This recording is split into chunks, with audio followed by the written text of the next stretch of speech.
All right, welcome to the Explainer. Today, we're going to break down the essential safety rules for flying drones in Japan. We're going straight to the source, the official manual, to give you a really clear guide on how we can all keep the skies safe. Okay, let's just dive right in.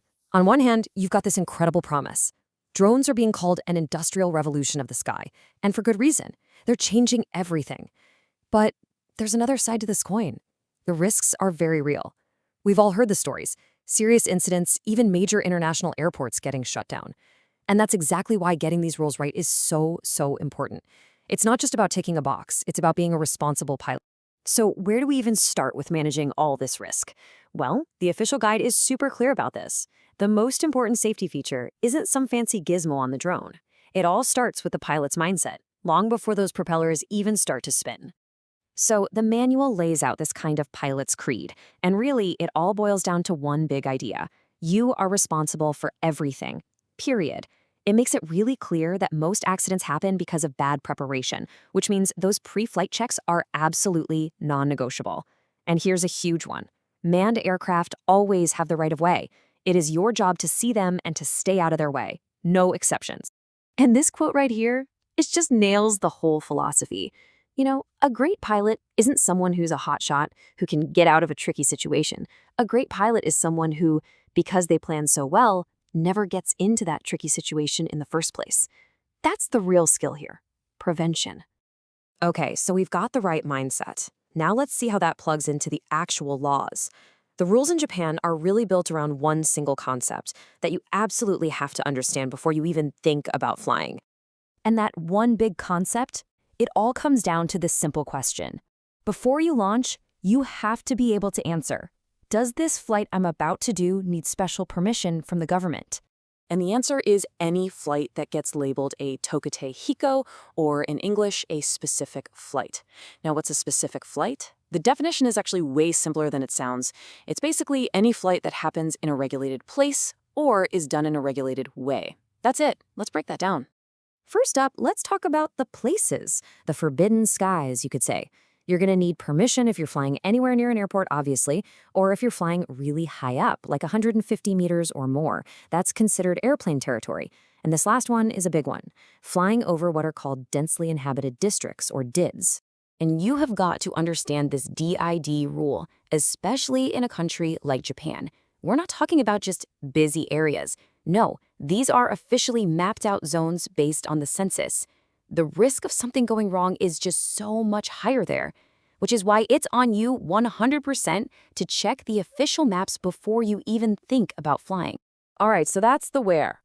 The second part is the how, the regulated actions. And these rules apply no matter where you are. So even if you're in a huge empty field, the second you start flying at night, boom, that's a specific flight. Or if you fly so far away you can't see the drone anymore, that's a specific flight too.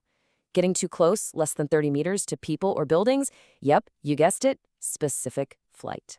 All of these need permission. Now, are there exceptions? Of course. It's important to know that for things like official search and rescue missions, the rules can be different. And there's another interesting one. If your drone is literally tied to the ground with a short cable, some of these rules might not apply, just because the risk is way lower. So you can see why knowing what counts as a specific flight is so critical. Because if you do one without getting permission, well, the consequences are pretty serious. The law doesn't mess around here.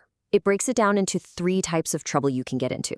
First, there's criminal responsibility. We're talking fines, even jail time. Then there's civil responsibility, which means if you break something or hurt someone, you're paying for it. And finally, administrative penalties, which means you could lose your pilot certificate for good. And those fines, they are not small. Just for flying in a forbidden zone without permission, for example, you could be looking at a fine up to 500,000 yen. That's a lot. And just look at this table. It really shows you how seriously they take this stuff. Flying under the influence, that's not just a fine. That could be a year in prison. And get this, even just failing to report an accident is a huge violation. The message is pretty loud and clear, right? They are not tolerating irresponsible flying. Okay, so how do you stay out of trouble and make sure you're flying safe every single time? It's all about having a process. It's not just about memorizing rules. It's about building a professional routine for every single flight. The manual really boils it all down to this awesome 4-step cycle. Step 1, you plan. And this is key. It's not just about where you're going to fly. It's about looking at your specific drone. A big, heavy industrial drone has totally different risks than a tiny little camera drone, and building your flight plan around that.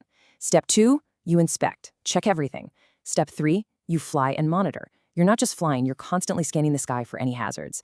And finally, step 4, you log and maintain.